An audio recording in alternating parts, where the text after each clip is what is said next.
I know you're struggling right now, but don't turn to darkness. If you don't overcome that temptation now, you'll find yourself swallowed up by that darkness.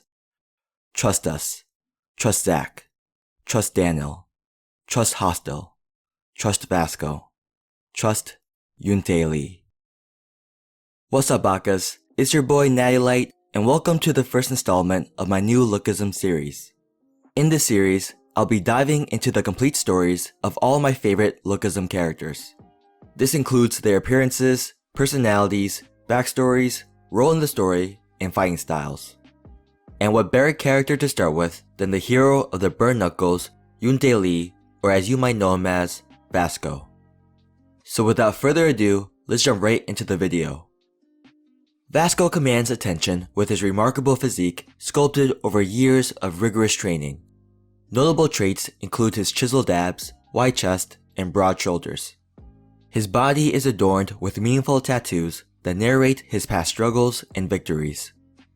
The designs on both his arms resemble traditional Japanese tattoos intended to cover the scars from his childhood bullying. But his most significant tattoo, a blue bird over his left chest, symbolizes the deep bond with his best friend, Jace. His appearance is further defined by his evolving hairstyles, from current bangs throughout most of the story to the more recent comma cut, where his fringe partially covers the left side of his face. Typically, Vasco is seen in a white tank top paired with his gray uniform and white sneakers. But it's his signature black jacket with the Burn Knuckles emblem that truly encapsulates his identity. This jacket, much like his tattoos, is not just apparel, but a declaration of his life's battles and victories. His tough demeanor is enhanced by a large X-shaped scar across his right eye. His look is completed by scruffy facial hair, which combined with his rugged style, often makes him appear older than his actual age. This also gives him the air of a dangerous thug rather than a kind high school student. When entering a fight, Vasco often adopts the attire of a traditional Muay Thai fighter, donning armbands and a moncon. These elements not only signify his fighting prowess, but also his deep respect for the martial art. Despite his formidable appearance, Vasco is the embodiment of kindness and innocence. Beneath his intimidating exterior lies a gentle soul, fiercely loyal and compassionate. However, his trusting nature and simplicity often makes him gullible, as he tends to take things at face value and is often misled by others. Examples include when he believes Jace's claim that they are telepathically linked, or when he naively follows Gu Kim's workout plan that was obviously a lie. Vasco's experiences as a bullied victim shaped him into a righteous hero dedicated to protecting those who cannot defend themselves. This protective instinct is vividly illustrated when he stands up for Duke and Daniel, seeing it as his duty to shield them from harm. This strong sense of responsibility is central to his character. Vasco feels compelled to be the hero everyone needs, a mission that once drove him to seek vengeance against Chang Choi after the gangster brutally assaulted Jace in the Burn Knuckles. It's incidents like these that reveal how fiercely Vasco reacts when his friends get hurt. Yet this unyielding drive to protect and avenge has led Vasco down a complex path. After numerous encounters with evil and many defeats, he's adopted a more callous demeanor, believing that to defeat the bad, he must become like them. This shift signifies a dark evolution in his character, reflecting a deep internal conflict between his innate goodness and the harsh realities he confronts.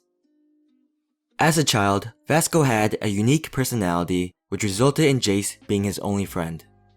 They would often play superheroes, with Jace leading as the hero and Vasco following as the villain. Then one day in middle school, when the popular kids invited Jace to smoke, Vasco intervened, advising against it because he knew it was the wrong thing to do. This act of goodwill led to one of the popular kids beating up Vasco, sparking a relentless campaign of bullying. Daily, Vasco was dragged out of class only to return with bloodstains and injuries. But despite this, he repeatedly assured Jace that he was fine, not wanting to burden him. Jace, feeling guilty yet fearful, believed him and distanced himself, increasing Vasco's isolation and suffering. However, the constant bullying took its toll, and Vasco often found himself crying alone behind the school building. Eventually, the emotional and physical strain became too much and Vasco stopped appearing in school. This prompted the bullies to threaten Jace to bring him back or to take his place. When Jace visited Vasco's home to persuade him to return, Vasco agreed right away because he knew that Jace would be bullied otherwise. It was here that Jace discovered the extent of Vasco's torment. He found out that the bullies had used a pen to carve into Vasco's skin, instilling in him a fear of sharp objects. Overwhelmed by guilt, Jace suggested apologizing to stop the abuse, but Vasco refused, determined not to let the bullies win. He knew that the bullies wanted to hear him suffer to feel superior, but he would not admit defeat by apologizing or showing pain. Then later on, inspired by Vasco's courage, Jace went back to school to confront them. As the bullies were about to start branding him, Vasco showed up to fight against the tormentors, adopting the heroic pose Jace used in their childhood games. Despite being overwhelmed and missing every punch, Vasco didn't make a noise, refusing to show any sign of pain. Their ordeal ended when Gu Kim, summoned by his cousin, intervened and defeated the bullies.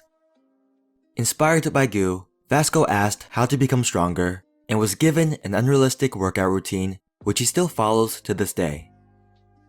Now while the bullying ceased, Vasco's fear of sharp objects persisted.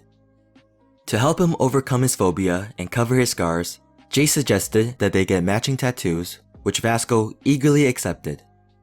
This act is not only a symbol of their bond, but it also marked the beginning of Vasco's physical and emotional healing. It was during these tough times that he adopted the name Vasco, which was inspired by the fictional superhero in which he and Jace played as. This name became a symbol of the hero he wanted to become, driven by his strong desire to protect others. In the present day, Vasco is the leader of the Burn Knuckles, a group of friends founded during his first year of high school. While the Burn Knuckles gives off the appearance of a crew, its members consider themselves more as a group of guys who united because of their admiration for Vasco. They're all drawn to his strength and righteousness and choose to follow his lead. Initially, when Vasco meets Daniel, he misjudges him as just another good-looking guy who might bully others. However, after witnessing Daniel's genuine kindness, they become good friends. This friendship shapes many of Vasco's actions throughout the series, as he aids Daniel in his many endeavors against the four crews. He does this not just simply out of loyalty for his friend, but also because of his desire to punish evil. Throughout the story, both Vasco and the Burn Knuckles have suffered many defeats on their quest for justice. This has resulted in Vasco intensifying his training and becoming more ruthless. He believes that the only way he could combat the ever-increasing strength of his enemies would be for him to also stare into the darkness. However, at his core, Vasco remains the same heroic figure, always ready to stand up for his friends. Vasco is currently a key member of Allied, a group of friends gathered by Daniel Park in order to take down the workers. He initially joined in order to save Eli Jang, but even after rescuing his friend, Vasco continues to aid Daniel in his fight against the workers, and by extension, Charles Choi. Now on to his fighting capabilities. Known for his immense physical strength, Vasco has achieved amazing feats such as effortlessly bending metal bars, destroying a steel wrecking ball with a single kick, and throwing enemies with one hand. And his incredible endurance is just as impressive. Early in the series, he was able to withstand a punch from Gun, endured a prolonged beating from Jae Kim, and more recently was able to recover after taking a barrage of attacks from an immensely powered up Eli Jang. To complement his amazing physical specs, Vasco has adopted a fighting style rooted in Muay Thai. He learned this martial arts under the tutelage of Brekdak, a highly decorated fighter respected even by Gun. Muay Thai incorporates punches, kicks, knees, and elbows in close combat, all of which Vasco utilizes proficiently. In addition to the basic Muay Thai moves, Brekdak also taught Vasco a series of forbidden techniques to elevate his fighting abilities. This is a collection of 10 deadly techniques that Brekdak has developed over his long journey as a Muay Thai fighter. He claims that these are powerful techniques that must not be used carelessly, as their destructive powers are deadly. Among these forbidden techniques are moves like the compressed low kick, which involves a full body power kick, and piercing the intestines, which is a fierce flying knee aimed directly at the opponent's stomach. Other techniques he has shown include unlimited kneading, mince the dough, rice bag smash, and super strength strikes. Each technique is designed to maximize damage and exploit weaknesses in his foes. However, Bredak's ultimate lesson to Vasco was the first technique, or runner's high, a unique state that transcends normal fighting capabilities. This form is not a technique, but a phenomenon where Vasco's fatigue seems to vanish, his body feels lighter, and his physical abilities are significantly enhanced. Once in the runner's high, Vasco's speed and strength increases drastically, allowing him to overpower opponents who once had the upper hand. While in this state, Vasco's eyes turn into a tranquil gray, signaling his peak performance. Alright guys, and there you have it. This was my video explaining Vasco's story. He is one of my favorite characters, and it's only right that I did the first video on him. Let me know down in the comments which Lookism character you guys want to see next. And if you haven't done so yet, please remember to like, comment, subscribe, and I'll see you guys next time. Peace.